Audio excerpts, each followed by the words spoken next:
السلام علیکم. The special report with Mudassar Iqbal کے ساتھ حاضر خدمت ہے. ناظرین، نیشنل اسمبلی ہو یا صوبائی اسمبلیاں، اسمبلیوں کا کام ہوتا ہے کہ وہاں پر قانون سازی کا عمل ہو، حکومتی جو معاملات ہیں ان پر اپوزیشن چیک اینڈ بیلنس رکھے، اس پر سوال اٹھائے، اور حکومتوں کا معاملہ ہوتا ہے کہ اس کو جواب دیا جائے.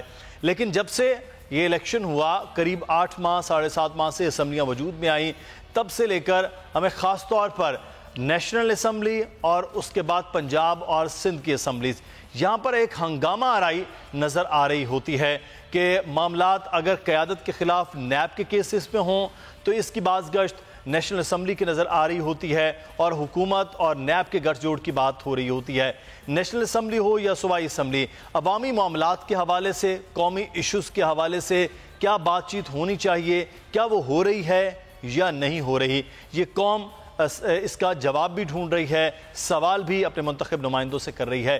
لیکن اب دوبارہ سے نیشنل اسمبلی کا اجلاس کل شروع ہوا. پاکستان پیپلز پارٹی کے چیئرمین بلاول بھٹو زرداری نے اپنی تقریر کا آغاز کیا. تقریر کرتے ہوئے انہوں نے تنقید کی. تنقید کے بعد جواب دینے کی بجائے حکومت کی جانب سے سخت قسم کے الفاظ کا استعمال کیا گیا، کل بھی اور آج بھی. اور ایسا لگ رہا ہے کہ حکومت شاید کسی اپوزیشن کا کردار ادا کر رہی ہو. تھوڑی سی سخت جملوں کے بعد کچھ ایسے ممبران اٹھتے ہیں کہ جس کے بعد معاملات نیشنل اسمبلی کے بالکل مختلف ہو جاتے ہیں. آج بھی صورتحال یہ ہوئی ہے. غلام مرتضیٰ ہمارے نمائندے اس وقت ہمارے ساتھ موجود ہیں جو نیشنل اسمبلی کو کور بھی کرتے ہیں، ان سے صورتحال پہ بات کریں گے. نادر گبول صاحب پاکستان پیپلز نما ہیں، اسٹوڈیو میں اس وقت ہمارے ساتھ وہ بھی موجود ہیں، ان سے بھی صورتحال پہ بات کریں گے. پہلے غلام مرتضیٰ، کل نیشنل اسمبلی کا اجلاس آغاز ہوا تو لگ رہا تھا کہ کچھ اب پروڈکٹیو قسم کی بحث کا آغاز ہوگا، لیکن جیسے ہی چیئرمین پیپلز پارٹی کی تقریر کے بعد ایک ہنگامہ ہوا اور اس کے بعد پھر احتجاج بھی اور ڈیسک کا گھیراؤ بھی نظر آیا. آج بھی صورتحال ویسی ہی کچھ نظر آئی ہے. کیا وجہ ہے؟ نیشنل اسمبلی کے اندر اسی طرح کا ہی بزنس چلانے کا موڈ ہے دونوں کا؟ جی، بہت جو گرما گرمی ہے کل سے چل رہی ہے حکومت اور اپوزیشن بینچوں کے درمیان. ہم یہ دیکھ رہے ہیں کہ اگر اپوزیشن کی جانب سے کچھ اظہار کیا جاتا ہے، جس طرح سے اظہار کیا گیا جی بلاول بھٹو زرداری کی جانب سے، اور اس کے نتیجے میں ہم یہ دیکھ رہے ہیں کہ فوری طور پہ حکومتی بینچز جو ہیں وہ بھی اسی طرح کی جو کاروائی ہے وہ چلاتے ہیں. ایسا نہیں لگتا کہ دونوں طرف سے جو فریقین ہیں وہ سیریس جو نوٹ ہے اس کے اوپر چل رہے ہیں. ہم یہ دیکھتے ہیں کہ گزشتہ روز بھی ایوان کی کاروائی جب چلائی گئی تو غیر ذمہ داری کا مظاہرہ دونوں طرف سے کیا گیا. صحیح. اور ابھی بھی آج بھی اسی طرح سے جو مظاہرہ ہے وہ کیا گیا ہے. بالکل. یہ اچھا، ایک جو لفظ پر بڑا اعتراض اٹھایا جاتا ہے، میں مرتضیٰ آپ سے اس بارے میں بات کرتے ہیں کہ کون کون سے زیادہ جو رہنما ہیں ان کی وجہ سے یہ کچھ چیزیں ہوتی ہیں. یہ بڑا مارک کیا ہوا ہے کہ وہ بولے گا تو اس کے بعد کس طرح کی جواب ہوگا. گبول صاحب، یہ وزیر اعظم صاحب کو اسی ایوان نے منتخب کیا، اسی ایوان نے ان کے مخالف امیدوار بھی کھڑے کیے، ان کو بھی ووٹ ملے.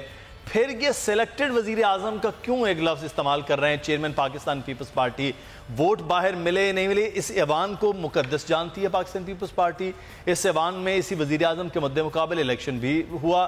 الیکشن کے بعد وزیر اعظم عمران خان منتخب ہو گئے اور ان کے لیے لفظ سلیکٹڈ کا استعمال ہوتا ہے. وہاں سے مسئلہ خراب ہونا شروع ہو جاتا ہے. دیکھیں جی، ایک ہمارا یہ پرنسپل سٹانس ہے ڈے 1 سے، کیونکہ یہ جو الیکشنز ہوئے تھے میں دوبارہ سے ریپیٹ کرنا چاہوں گا، آلریڈی آپ کو پتہ ہوگا، پر اس میں بہت زیادہ ریگولیرٹیز تھے، بہت سارے سائن نہیں تھے. بہت سارے پولنگ سٹیشنز میں 4 دن 5 دن تک رزلٹ اناؤنس نہیں کیے گئے تھے. تو اس لیے ہم لوگ کا ایک اصولی موقف ہے کہ یہ سلیکٹڈ پرائم منسٹر ہے. اور ابھی یہ بات واضح ہو گئی ہے کس طرح سے کہ ایک دن پہلے تک آپ کا جو بالکل بلو آئڈ بوائے اسد عمر تھا، جس کو آپ کہتے تھے سیویئر آف پاکستان اکانومی یا ایڈم اسمتھ آف پاکستان کہتے تھے، ایک دن پہلے تک اس کو آپ کہہ رہے تھے کہ جی آپ اپنا جو بجٹ ہے اس کے اوپر تیاری کریں، اپنے پالیسی بیان کریں. آپ اگلے دن اس کو بیچارے کو پتہ ہی نہیں کہ اس کو ہٹا دیا. یہاں تک کہ ان کے جو اور سینئر وزراء تھے جیسے شیریں مزاری ہو گئی اور بھی وزراء تھے، ان کو پتہ ہی نہیں تھا کہ اسد عمر جانے والے. تو ظاہر سی بات ہے، یہ بہت اوبویس سی بات ہے کہ کسی بھی ڈیموکریسی میں ہر چیز ایوان کے سامنے ہوتی ہے. اگر صرف پرفارمنس پہ اتارا ہوتا ہے تو بہت پہلے سے ہمارا موقف تھا کہ اکانومی بہت ہی برے ڈائریکشن میں جا رہی ہے, غریب کا معاشی قتل ہو رہا ہے. تو اس وقت جب ہم ڈیمانڈ کر رہے تھے, اسد عمر صاحب بلاول بھٹو زرداری صاحب کے ساتھ پرسنل وینڈیٹا نکال رہے تھے, پرسنل اٹیکس کر رہے تھے, مگر جب پیچھے سے ظاہر سی بات ہے ان کو سگنل کیا گیا عمران خان یا سلیکٹڈ پرائم منسٹر کو, تو اوور نائٹ لٹرلی ان کو ہٹا دیا گیا اور صدر زرداری کا ہی اکنامک منسٹر جو تھے, فائنانس منسٹر, ان کو ہی لایا. اس پہ ہمیں بڑی خوشی ہے کہ انہوں نے ہمارے موقف کو اپہولڈ کیا ہے. اور جو ہمارے وزراء تھے بہت سارے, چاہے فردوس عاشق اوان ہو جائے یا حفیظ شیخ صاحب ہوئے یا ایون جو آپ کے فورن منسٹر ہیں وہ ہمارے بھی فورن منسٹر ہوں گے, ان کو یاد ہوگا. تو عمران خان صاحب کو چاہیے کہ جو پہلے اپوزیشن جب کرتے تھے اور تب بھی اسمبلی کو عزت نہیں دیتے تھے, اسمبلی میں آتے نہیں تھے, باہر کنٹینر پہ کھڑے رہتے تھے روڈوں پہ, تو ابھی بھی ان کو چاہیے کہ پرائم منسٹر ہوتے ہوئے آئیں اور ڈیفینڈ کریں. انہوں نے وعدہ بھی کیا تھا کہ وہ ویڈنسڈے کو آیا کریں گے اور سوالوں کے جواب بھی دیا کریں گے, لیکن بہرحال ان کی حاضری بھی ماضی کے وزیر اعظم کی طرح کچھ ایسے ہی معاملات میں رہی ہے کہ وہ پوری نہیں ہوتی. رانا ثناء اللہ صاحب اس وقت ہمارے ساتھ موجود ہیں جی, پاکستان مسلم نون کے سینئر رہنما ہیں. بہت شکریہ رانا صاحب آپ کے وقت کا. آج بھی خاصی تلخ کلامی کا منظر نظر آیا. کل بھی جب اسمبلی اجلاس کا آغاز ہوا, آج دوسرا دن تھا, کل بھی یہی صورتحال رہی ہے. کیا اعتراضات اٹھ رہے ہوتے ہیں کہ آپ جب بات کر رہے ہوتے ہیں, ادھر سے جب بات ہوتی ہے تو پھر آپ لوگ احتجاج پر آ جاتے ہیں, جب حکومت کہتی ہے ہمیں جواب دینے کے لیے موقع نہیں دیا جاتا اور آپ احتجاج شروع کر دیتے ہیں؟ دیکھیں, ایک تو کل کی اگر بات کا آپ جائزہ لیں تو جب بلاول بھٹو زرداری صاحب سپیچ کر رہے تھے تو یہ میرا خیال ہے کہ اس ہاؤس, بلکہ جو پارلیمانی تاریخ ہے اس میں پہلی دفعہ ہوا کہ ابھی وہ تقریر کر رہے ہیں اور میرا خیال ہے اور زیادہ زیادہ کوئی 1 منٹ یا 2 منٹ بات کر لیتے تو ساری اپوزیشن اس نے احتجاج کرنا شروع کر دیا اور باقاعدہ کھڑے ہو گئے اپنی سیٹوں جی. یعنی یہ کبھی نہیں ہوا کہ اپوزیشن کی طرف سے کوئی سپیچ ہو رہی ہے اور حکومت جو ہے وہ احتجاج کرنا شروع کر دے. ہاں, انہیں جواب دینے کا بعد میں جو ہے وہ حق حاصل ہوتا ہے. آج بھی جو ہے وہ اسی قسم کی جو ہے وہ صورتحال تھی کہ ان سے پوچھا یہ گیا یا سوال یہ کیا گیا کہ عمران خان صاحب جو ہیں یہ ایسا انتقام اور بغض میں جو ہے وہ ڈوبا ہوا انسان ہے کہ یہ ملک کو بدنام کرنے سے, بیرون ملک جا کے بھی بدنام کرنے سے باز نہیں آ رہا. کل اس نے ایران میں بیٹھ کے جو ہے صرف اس لیے کہ اپوزیشن کو ٹارگٹ کرے, پچھلی حکومتوں کو ٹارگٹ کرے, اس نے کہا کہ جی میری حکومت وہ پہلی حکومت ہے جس نے دہشت گرد تنظیموں کو ڈسمینٹل کرنے کے اوپر جو ہے وہ کام شروع کیا ہے. میننگ دیر بائی کہ باقی جتنی حکومتیں آئی ہیں ان میں زرداری صاحب یا میاں نواز شریف صاحب کی بھی حکومتیں ہیں, لیکن اس کے علاوہ بھی اور بہت سارے لوگوں کی ہیں. تو اس مین کے ساری حکومتیں جو دہشت گرد تنظیموں کے پھر ساتھ ملی ہوئی تھی, انہوں نے کچھ نہیں کیا اور انہوں نے پہلی دفعہ جو ہے یہ شروع کیا. یعنی صرف اس لیے کہ میں اپنے مخالفین کو کے اوپر پوائنٹ سکورنگ کروں اور وہاں پہ بیٹھ کے جو ہے پہلے یہ باہر کے ملکوں میں جا کے چور ڈاکو ہم سب بڑے کرپٹ ہیں, ہم بڑے ذلیل ہیں, یہ گفتگو کرتے رہے. اب جا کے سب کو دہشت گرد انہوں نے بنا دیا. تو اس کے اوپر بات ہوئی. رانا صاحب, آج شیرین مزاری صاحبہ جب نیشنل اسمبلی میں بات کری تو انہوں نے کہا کہ وزیر اعظم کے بیان کو آپ آدھا پڑھ رہے ہیں, پورا پڑھیں. خرم دستگیر صاحب نے بھی یہ بات کی تھی تو اس کے جواب میں بھی انہوں نے بات کی. پورا دیکھیں, بات یہ ہے کہ پورا جو میڈیا نے جو ان کی اپنی زبان میں جو جس کو انہوں نے ٹیلی کاسٹ کیا ہے, آن ایئر کیا ہے, تو وہی ہم نے سنا ہے نا. ہم نے کو اپنے پاس سے تو کوئی بیان اپوزیشن کو جاری نہیں کر دیا. اور پھر جو انہوں نے کہا یہ الفاظ ہیں کہ ہماری سرزمین سے جو ہے وہ دہشت گردی ہوتی رہی ہے ایران میں. تو یہ ڈان لی کیا تھی جس کی سزا دی گئی ہے میاں نواز شریف کو, تو وہ انہوں نے تو اپنے گھر میں بیٹھ کے بات کی تھی نا. اپنے گھر میں بیٹھ کے کہا تھا کہ اپنے گھر کو ہم درست کر لیں. اس وقت یہ عمران خان صاحب کی کیا سپیچز تھیں اور کیا یہ جو ہے وہ اس وقت گفتگو کرتے تھے وہ آپ سن لیں. یہ مودی کو جو ہے وہ ان کو انگیج کرنے پہ یہ کہتے تھے کہ مودی کا جو یار ہے غدار ہے. اب یہ مودی کی معافیا مانگتے پھرتے ہیں, ان کے پاؤں چھوتے پھرتے ہیں جی میرے ساتھ فون پہ بات کرو. وہ فون پہ بات نہیں کرتا ہے ان کے ساتھ. تو یہ جو اس کی شخصیت کی وجہ سے تو اس وقت ملک جو ہے وہ ہر لحاظ سے جو ہے وہ ڈیمیج ہو رہا ہے, خسارے میں جا رہا ہے, نقصان ہو رہا ہے. اکانومی بیٹھ گئی ہے, کاروبار لوگوں کے ٹھنڈے ہو گئے ہیں. ایک عام آدمی جو سڑک کے کنارے جو ہے وہ کوئی چھوٹی موٹی مزدوری کر وہ بھی کہہ رہا ہے کہ جی میرا کاروبار جو ہے وہ ختم ہو گیا ہے. اس طرح کے انہوں نے جو ہے وہ سرد میری کے حالات, خوف و ہراس پوری جو ہے وہ کاروباری برادری میں پھیلا دی ہے. تو اس کا تو ہمارا تو مطالبہ یہی ہے کہ یہ مہربانی کریں قوم پہ، یہ خود مستفی ہوں. ڈرائیور جو وزراء نکالنے سے بات نہیں بنتی، یا پھر جو ان کو لانے والے ہیں ان کو قوم کا واسطہ ہے کہ وہ مہربانی کریں اس کو وڈرا کر لیں. سر تو لانے والے تو یہی پارلیمان ہے نا، جنہوں نے ووٹ دے کے ان کو جتوا لیا، ان کے مد مقابل ہار گئے. کوئی یار اس پارلیمان میں تو آدھے لوگ وہ بیٹھے ہیں جن کا مینڈیٹ ہی نہیں ہے یہاں پہ بیٹھنے کا. اچھا، جیت کے کسی اور نے آنا تھا، اس کی جگہ پہ بیٹھا کوئی اور ہے. اچھا صحیح. یہ تو پارلیمنٹ جو ہے بھی جعلی یعنی یہ جعلی مینڈیٹ کی حامل پارلیمنٹ ہے، اور انہوں نے جعلی مینڈیٹ کا حامل وزیر اعظم بنا دیا ہے. اور جب تک یہ پارلیمنٹ جو ہے یہ خالص نہیں ہوگی، آپ مجھے بتائیں یہ مدر آف انسٹیٹیوشن ہے، تو پھر اس ملک کے جو انسٹیٹیوشن ہے ان کا کیا بنے گا؟ وہ کیسے ٹھیک ہوں گے؟ ہو ہی نہیں سکتے. صحیح. یہی اس ملک کا المیہ ہے. اور اس پارلیمنٹ کو جو ہے وہ رانا صاحب ہمارے ساتھ ہی رہے گا. میں پاکستان پیپلز پارٹی کا موقف لے لوں. آج ایک بات ہوئی، مراد سعید صاحب گبول صاحب یہ بات کر رہے تھے کہ جب بھی ہم بات کرتے ہیں کہ پیسہ کہاں سے آیا، آپ کمپنیوں کے چیئرمین کیسے بن گئے، یہ منی لانڈرنگ کے جواب دیا جائے تو بلاول ان کے لیے انہوں نے بیبی کا لفظ بھی استعمال کیا، کہتے ہیں وہ پھر جو ہے وہ اس پر چیخنا شروع کر دیتے ہیں، پر اس پر وہ اعتراضات اٹھانا شروع کر دیتے ہیں. کہتے ہیں احتساب کی بات کی جائے تو آپ جواب پہ سخت ہو جاتے ہیں.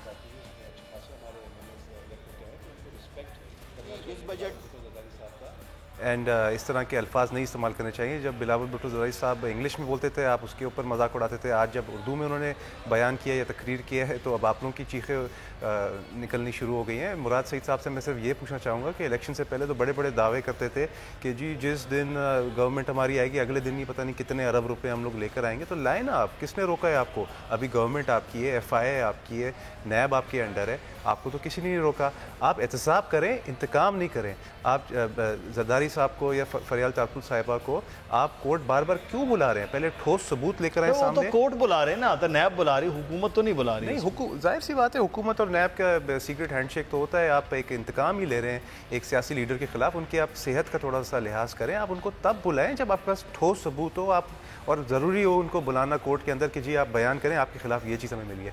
کہیں نہ زرداری صاحب کا نام ہے، نہ کہیں فریال تارکل صاحبہ کا نام ہے، پھر بھی آپ ان کو بار بار گھسیٹ رہے ہیں. ایٹ دا سیم ٹائم آپ کی اپنی جو بہن ہے علیمہ خان صاحبہ، ان کے خلاف پروون پراپرٹی نکلی ہے نیو جرسی میں، اور وہ کہتی ہیں جی میری کوئی سونے کی سلائی مشین ہے، اس سلائی مشین سے میں نے یہ بنایا. تو جی یہ سلائی مشین آپ پاکستان کی باقی بھی خواتین کو دیں، جو کروڑوں ہماری خواتین ہیں، ان کو بھی سکھائیں کہ کون سی یہ سلائی مشین ہے، تاکہ ہماری اکانومی بیٹر ہو. ہماری اکانومی کا آپ نے بیڑا غرق کر دیا. اور رانا سلانا صاحب نے بالکل صحیح فرمایا، میں بھی سیکنڈ کرنا چاہوں گا. اور بلاول بھٹو زرعی صاحب نے بھی یہ بات کی ہے کہ وزراء بدلنے سے کچھ بھی نہیں ہوتا ہے. جب ٹیم خراب کھیلتی ہے تو کیپٹن کو خود ذمہ داری لینی چاہیے. آپ صرف یہ نہیں کہہ سکتے کہ اوپنر آپ کا خراب تھا یا آپ کا نہیں. وہ تو خان صاحب نے کہا کہ اپنا بیٹنگ آرڈر جو ہے وہ تبدیل کر رہے ہیں اور سٹیپ ڈاؤن کرنا چاہیے، اس کو ذمہ داری لینی چاہیے. چلیں اب دیکھتے ہیں کہ کیپٹن خود اپنے آپ کو سٹیپ ڈاؤن کرتے ہیں نہیں، کہ وہ کیا صورتحال ہوتی ہے. اچھا میں آپ سے یہ جاننا چاہوں گا اس وقت غلام مرتضیٰ کہ یہ جو سیشن کا آغاز ہوا ہے کل سے، بنیادی طور پر اس کا ایجنڈا کیا تھا؟ کیا اس میں بزنس رولز رکھے گئے تھے کہ کیا بات چیت ہوگی؟ کیونکہ کل سے جیسے ہی آغاز ہوا، آغاز کے ساتھ ہی یہ ہنگامہ آرائی شروع ہوگی. آج پھر یوں ہوا معاملہ، آج بھی کچھ سینئر لوگ بات کر رہے تھے، تب بھی یہی صورتحال تھی. تو بنیادی طور پر یہ جو سیشن ہے یہ کس لیے رکھا گیا تھا؟ مدثر صاحب 17 تقریباً نکات تھے ایجنڈا آئٹمز کے، جس میں مختلف جو عوام کی کارروائی چلانی تھی، point of calling attention notice تھے. اس کے ساتھ ساتھ اس میں ایجنڈا آئٹمز میں کچھ بل تھے، ان کی لے ہونا تھا انہیں. اور جس طرح سے آج صبح جنوبی پنجاب کے حوالے سے بات ہوئی اور اس طرح کی ڈبیٹس تھیں. یہ تمام وہ چیزیں تھیں جن کے اوپر کوئی کنسٹرکٹیو ڈبیٹ ہونے جانی تھی.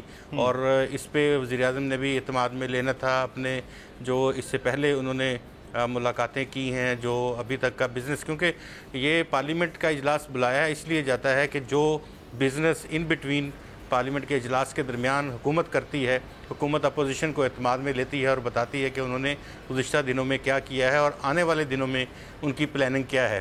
دورہ چین کے حوالے سے بات ہونی تھی، دورہ ایران کے حوالے سے بات ہونی تھی. شاہ محمود قریشی صاحب آج آ جائیں گے، انہوں نے جاپان کے دورہ کے حوالے سے بھی بات کرنی تھی.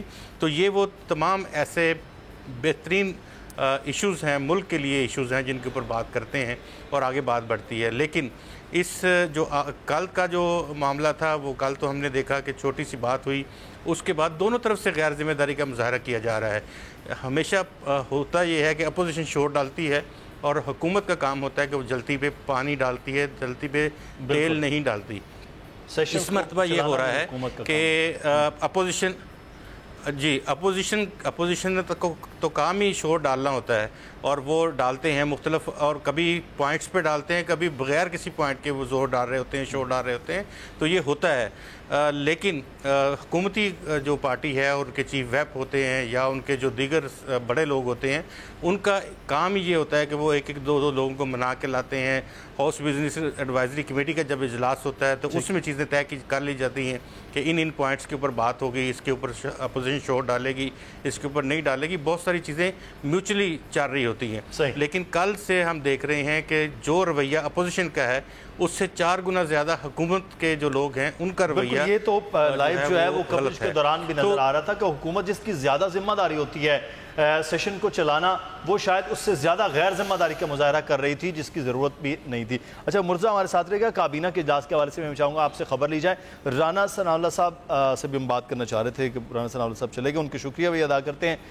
نادر قبول صاحب، یہ تمام تر معاملات ہے. میں ہمارے ساتھ کچھ دیر میں فردوس شمیم نقوی صاحب بھی ہوں گے. سندھ میں بھی یہی صورتحال ہو رہی ہے، میں چاہوں گا اس پر بات کریں. لیکن چھوٹا سا میں تفصیل آپ سے لے لوں غلام مرتضیٰ، کیونکہ کابینہ کے اجلاس کے حوالے سے کچھ نکات 16 نکاتی ایجنڈا زیر بحث ہے، اس کے حوالے سے آگاہ کیجیے گا. وہ کیا چیزیں اہم کوئکلی؟ جی، جس طرح سے مختلف جو اپوائنٹمنٹس ہیں اس کابینہ کے ایجنڈے میں وہ بھی شامل ہیں. آج کا ایجنڈا اس میں بہت زیادہ بڑے پوائنٹس نہیں تھے جس کے اوپر فیصلے کیے جانے تھے، لیکن ایک انٹیلیجنس بیورو کے سیکرٹ فنڈ کا معاملہ بڑا معاملہ ہے. اس کو ٹیکس سے استثنا دینے کے حوالے سے جو سرٹیفکیٹ ہے وہ چاہیے ہوتا ہے. حکومت پاکستان وہ ٹیکس ایگزمپشن سرٹیفکیٹ پرووائڈ کرتی ہے، وہ آڈٹ ایگزمپشن سرٹیفکیٹ اس کو کہتے ہیں، لیکن وہ ابھی تک انہیں نہیں مل سکا تھا، جس کی وجہ سے ان کے کافی سارے جو معاملات ہیں وہ التوا کا شکار تھے. آج اس کی سمری جو ہے وہ پیش کی گئی ہے اور موسٹ پروبلی وہ منظور کر لی جائے گی. اس کے ساتھ باقی جو دیگر نکات ہیں، کچھ ممالک کے ساتھ MOUs ہیں، کچھ سب سے اہم تو بات یہ ہے کہ جو ٹیم میں تبدیلیاں آئی ہیں اس کے اوپر بھی باقی وزراء کو تو نہیں پتا، کیونکہ اجلاس اب ہو رہا ہے. اس ہفتے کے اندر تمام تبدیلیاں آئی ہیں تو جو نئے لوگ ہیں ان کا تعارف ہوگا. جس طرح سے معاون خصوصی 3 لگائے گئے ہیں، اس کے ساتھ ساتھ ان کے جو کام کا طریقہ کار ہے وہ بھی وہ اپنا بتائیں گے کہ وہ کس طرح سے کام کرنا چاہتے ہیں. تو نئی کابینہ کی طرح کا آج اجلاس زیادہ تر جو ہے وہ ہوگا، لیکن کچھ چیزیں ہیں جو بڑی امپورٹنٹ ہے جیسے آپ بتا رہے تھے کہ وہ بھی آج زیر بحث ہوں گی کابینہ کے اجلاس میں. بہت شکریہ. غلام مرتضیٰ ہمارے نمائندے ہمارے ساتھ موجود تھے جو سیکریٹریٹ کو بھی کور کرتے ہیں، نیشنل اسمبلی کو بھی کور کرتے ہیں. مرزا آپ کا شکریہ. اور فردوس شمیم نقوی صاحب اپوزیشن لیڈر سندھ اسمبلی ہمارے ساتھ موجود ہیں، اور سندھ سے ہی ہمارے ساتھ اس وقت پاکستان پیپلز پارٹی کے نوجوان لیڈر بھی موجود ہیں. نادر قبول صاحب، فردوس شمیم نقوی صاحب، سر نیشنل اسمبلی میں بھی صورتحال ایک جیسی ہے اور سندھ اسمبلی میں بھی اگر ہم بات کریں جب سے اسمبلی شروع ہوئی ہے ہنگامہ آ رہی ہے. آپ پر، آپ کی جماعت پر یعنی کہ اپوزیشن پر یہ بات ہو رہی ہے کہ آپ کارروائی نہیں چلنے دیتے. جب بھی معاملات چل رہے ہوتے ہیں آپ کسی نہ کسی بات پر اٹھتے ہیں تو پھر کارروائی کو روک دیتے ہیں. ایوان کی کارروائی میں رکاوٹ ہیں آپ؟ میرے خیال سے اس کے اندر یہ جو اسٹیٹمنٹ ہے اسمبلی اگست میں شروع ہوئی اور میں سمجھتا ہوں کہ جب تک اسپیکر صاحب کو وہ نیب زدہ نہیں ہوئے اس وقت تک آپ دیکھیے ایوان چلتا رہا ہے. تاریخ اٹھا کے دیکھ لیجئے، کوئی ہنگامہ نہیں، کچھ نہیں. پہلا ہنگامہ جو شروع ہوا وہ جب انہی نے بزنس ایڈوائزری کمیٹی بنائی، جو کہ پہلے 1 ماہ میں اسپیکر کے بنانے کی ذمہ داری ہے رولز کے تحت، اور ابھی جو بنائی وہ بھی غلط بنائی اس سے کہ اس کے اندر 12 رکن ہیں. انہوں نے پیپلز پارٹی کو جو ہے وہ دے دیے 6 رکن پلس چیئرمین جو کہ اسپیکر ہے، اور باقی جماعتوں کو جو ہے ایک پارٹی کو 1 نمائندہ دے دیا. کس پروپورشن سے دیے؟ اس سے کہ اگر وہ تعداد کے حساب سے دیتے ہیں تو PTI سیکنڈ لارجسٹ پارٹی ہے اور جماعت اسلامی کا 1 ممبر ہے. یہ دونوں کو برابر کیسے کر سکتے ہیں جب اپنے لیے وہ 6 رکھتے ہیں؟ اور اگر انہیں پارٹی کے لحاظ سے رکھی ہے تو ہر پارٹی کو دیتے جاتے کہ کم سے کم جن کے عددی تعداد زیادہ ہے ان کو 2 ریپریزنٹیٹو ہیں، کہ اگر کسی کی وجہ کہ طبیعت کی خرابی کی وجہ سے وہ نہ کہ تو اس کا دوسرا ممبر کر سکے، یہ بھی نہیں کیا۔ پھر اس کے بعد مسئلہ ہوا اسٹینڈنگ کمیٹیز کا۔ اسٹینڈنگ کمیٹی میں انہی نے ماضی کی روایت نہیں مانی۔ ماضی کی روایت یہ تھی کہ جی چیئرمین کے ساتھ ساتھ میجورٹی ممبرز بھی ہوتے ہیں۔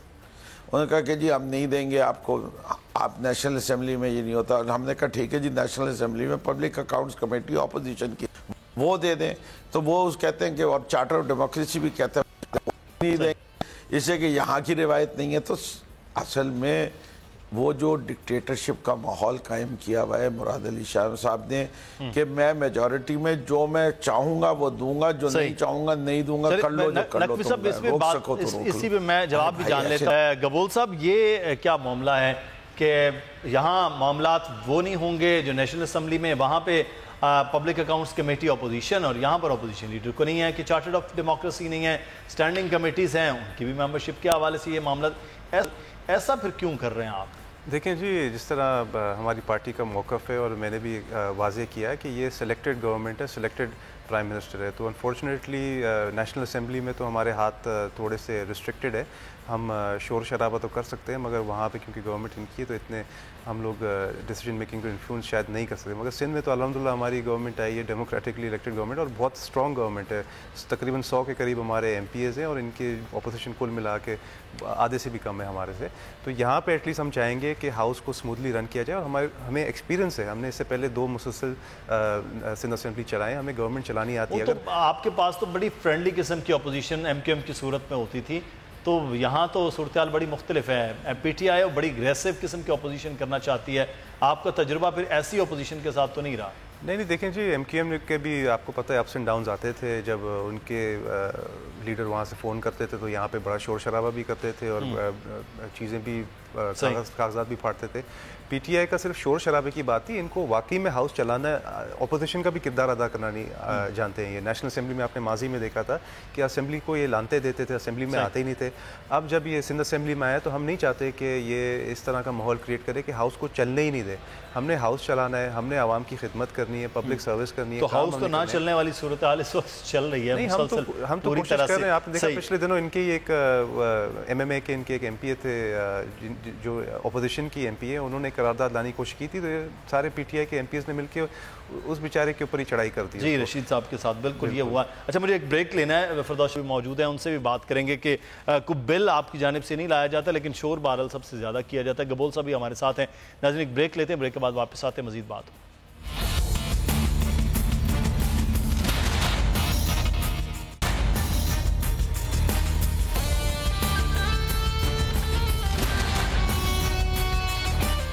بریک کے بعد آپ کو خوش آمدید کہتے ہیں۔ فردوس شمیم نقوی صاحب اپوزیشن لیڈر سندھ اسمبلی ہمارے ساتھ موجود ہیں، بہت شکریہ۔ بریک کے بعد سوال آپ پر یہ ہوتا ہے کہ ایشوز پر بات کرنا یا بل لانے کے بجائے آپ کبھی وزیر اعلیٰ کی تبدیلی کی بات کرتے ہیں، کبھی اسپیکر کو ہٹانے کی بات کرتے ہیں، تو یہ کس قسم کی آپ اپوزیشن اسمبلی کے اندر کر رہے ہیں؟ اچھا، ہم نے تو ایک سازش بھی نہیں کی وزیر اعلیٰ۔ دوسرا یہ کیا پبلک اکاؤنٹس کمیٹی وہ ایشو نہیں ہے جس کے اوپر خود پی پی پی اور پی ایم ایل این نے نیشنل اسمبلی کو 6 ماہ نہیں چلنے دیا، 6 ماہ تک، اس سے کہ یہ اتنا امپورٹنٹ ایشو ہے کہ ایسی حکومت جس کے اوپر کرپشن بے تحاشا الزام لگے ہوئے ہو، جو جے آئی ٹی زدہ ہو، جو نیب زدہ ہو، جس کے 10 وزراء کا نام آیا ہو، جس چیف منسٹر کا نام جے آئی ٹی میں آیا ہو، اس کے بارے میں پبلک اکاؤنٹس کمیٹی، اب دیکھیے بنایا کس کو public accounts committee, aunty corruption کو بنایا ہے، اس کا ممبر انٹی کرپشن فعال تالپور، پھر جی شرجیل میمن صاحب شہد زدہ، پھر خورشید شاہ لائن مین کے بیٹے، خورشید شاہ کے بیٹے کو، ارے یار کوئی تمہیں ملتا نہیں ہے پورے ہاؤس میں 100 ممبران میں جو ایماندار دیانتدار مشہور ہو اس کو دے دیتے۔ وہ سومرو صاحب، ان کے ابا جان سب سے بڑے کانٹریکٹر، ان کو بنایا۔ ہر وہ شخص جس کے اوپر انہیں ڈر ہے کہ ان کے JIT بنے گی تو اس کو کیونکہ پبلک اکاؤنٹس کمیٹی سب سے زیادہ ملتی ہے، ان کا اس کا نام ڈال دو، اس کا روز پروڈکشن آرڈر لکھتے رہیں گے۔ یہ پروڈکشن آرڈر کی اسمبلی چل رہی ہے، انہی نے اس اسمبلی کو، میں دوبارہ کہہ رہا ہوں، اپنی گھر کی لانڈی سمجھا ہوا ہے۔ 6 جنوری سے اجلاس چلا رہے ہیں، آج 16 اپریل ہو گیا، تاریخ میں کبھی اتنا لمبا اجلاس نہیں ہوا۔ پھر وہ کہتے ہیں ہم نے نہیں، ہمارے کم سے کم 5 پرائیویٹ ممبر بلز پڑے ہوئے ہیں جو یہ پیش نہیں کرنے دے رہے۔ ایک پرائیویٹ ممبر بل آپ دیکھ لیجئے بزنس آف دا ہاؤس، جھوٹ بولے آدمی تو اتنا بولے جو شاید۔ ایک چیز تو آپ نے کہا کہ خود پاکستان تحریک انصاف کی وفاق میں حکومت ہے، 8 ماہ میں عوام کو ریلیف نہیں دے سکی۔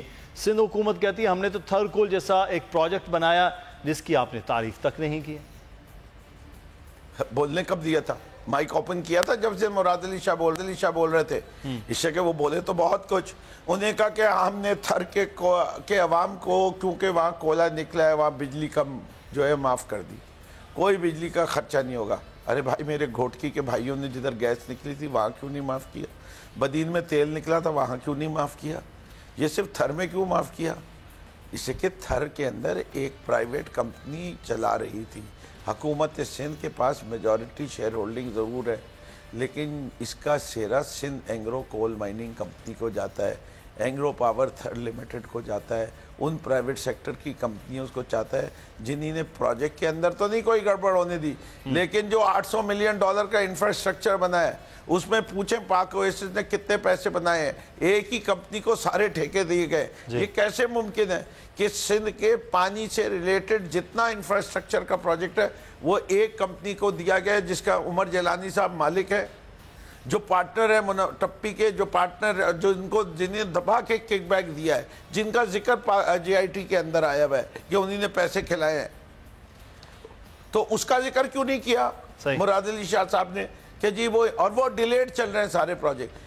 جتنا پروجیکٹ پاک اویسس کو کرنا ہے آج بھی وہ کام مکمل نہیں ہوئے ہوئے، آج بھی وہ اتنے پیچھے ہیں کہ اگلے پاور پلانٹس لگانا مشکل ہوا ہے۔ اگر غلط کہہ رہا ہوں تو چیلنج کر لیں، اسے وہ کر نہیں سکتے۔ صحیح کہ ماضی میں گبول صاحب سے میں گبول صاحب 2 چیزیں کہہ رہے ہیں، ایک اسمبلی کے اندر جگہ سٹینڈنگ کمیٹی ہیں یا پبلک اکاؤنٹس کمیٹی ہے، چیئرمینشپ ہے یا ممبرشپ ہے، وہ بھی اپنوں کو بانٹ دیتے ہیں، باہر اگر کوئی ٹھیکے ہیں، کوئی بڑے پروجیکٹس ہیں تو وہ بھی اپنے لوگوں کو دے رہے ہوتے ہیں، تو یہ کس قسم کی حکومت ایوان کے اندر اور باہر چلا رہے ہیں؟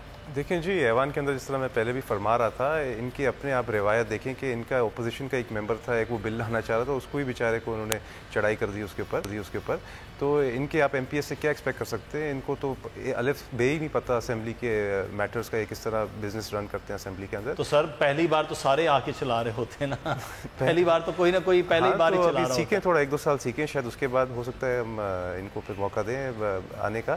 اور جہاں تک کانٹریکٹس کی آپ بات کریں، دیکھیں جو چیز نہیں ہے اس کو تو آپ ثابت نہیں کر سکتے، پر اگر جو چیز ہے، اگر یہ کہہ رہے ہیں کہ کانٹریکٹس دیے ہیں تو ہر چیز کا پبلک ریکارڈ ہوگا۔ گورنمنٹ کا فنکشن اس طرح ہوتا ہے کہ پیپرا کے رولز ہوتے ہیں، بڈنگ ہوتا ہے، اخبار میں اشتہار آتے ہیں، آپ اس پہ اپلائی کرتے ہیں، جو کمپیٹیٹو ریٹس ہوتے ہیں وہ پورا ہر چیز کا ریکارڈ مینٹین ہوتا ہے۔ آپ جائیں نیب کے اندر، آپ جائیں جو بھی احتساب کے ادارے یا FI ہے، کوئی بھی ہو گیا، آپ جا کے چیلنج کر لیں، آپ کو کون روک رہا ہے؟ آپ زرداری صاحب کا نام جہاں پہ نہیں بھی ہے آپ ان کو پھر بھی کورٹ بلانے پہ مجبور کرتے ہیں کورٹس کو آپ، اور گورنمنٹ بالکل نیب کو سپورٹ کر رہی ہے اس عمل میں، پر جہاں پہ اگر آپ کہہ رہے ہیں کہ ہم نے اس طرح کے کانٹریکٹس دیے ہیں، اس کو ثابت کرنا کوئی اتنا مشکل نہیں ہے، آپ بسم اللہ کریں۔ اگر میرٹ پہ کسی کو دیا ہے، پاک اویسس کو یا جس طرح اینگرو کو دیا ہے، تو اس پہ آپ کو اعتراض نہیں ہونا چاہیے۔ صحیح۔ اچھا، ایک چیز پہ بڑا اس وقت معاملہ ہو رہا ہے، الٹا یہ بات ہو رہی ہے کہ جو سندھ کے اندر پیدا ہونے والی بجلی ہے، فردوس شمیم نقوی صاحب میں آپ سے جاننا چاہوں گا، وہ یہ کہہ رہے ہیں کہ وہ فیصل آباد کو جاری ہے، یہاں کے لوگوں کو جہاں سے بجلی پیدا ہوئی ہے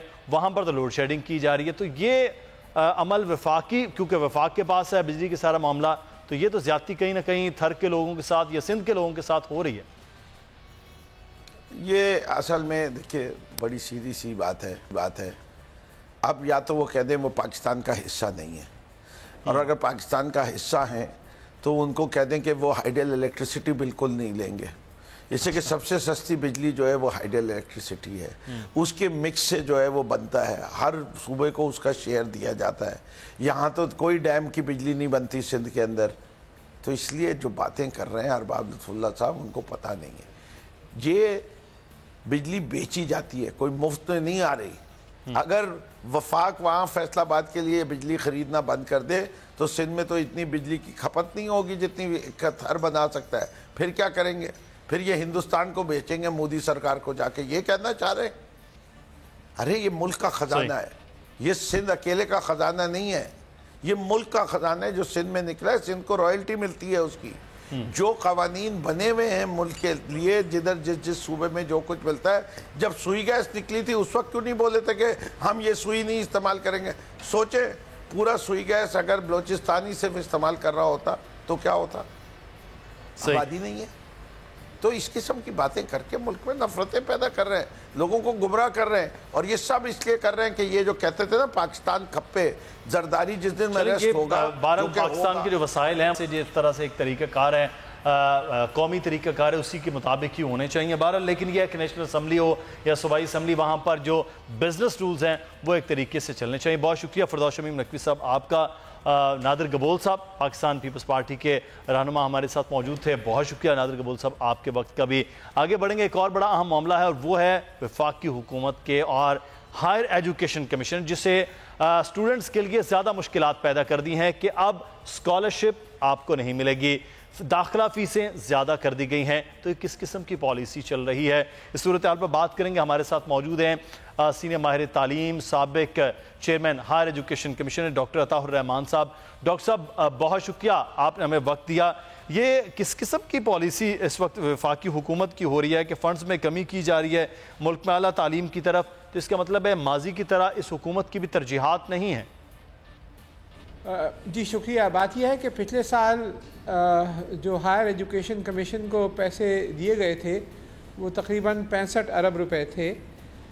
اس سال ابھی فی الحال 58.5 ارب روپے ایلوکیٹ کیے گئے ہیں اور یہ امید ہے کہ چند مہینوں کے بعد ان کو بڑھا دیا جائے گا. دراصل آپ جانتے ہیں کہ ہندوستان کے ساتھ جو جنگ ہوئی ہے اور ہماری پرائرٹیز جو ہیں اس پر سب سے پہلے نیشنل ڈیفنس ہے, تو اس کی وجہ سے سارے سیکٹرز کو کٹ کیا جا رہا ہے. اور جب ایک دفعہ آئی ایم ایف سے معاملات طے ہو جاتے ہیں اور جو اگلا بجٹ آ جاتا ہے تو اس کے بعد بجٹری پوزیشن سے ہی پتہ چلے گی, اور اس کی قوی امید ہے کہ یہ پروگرامز واپس ایکسپینڈ ہو جائیں گے اور ایچ ای سی کو مزید پیسے ملیں گے.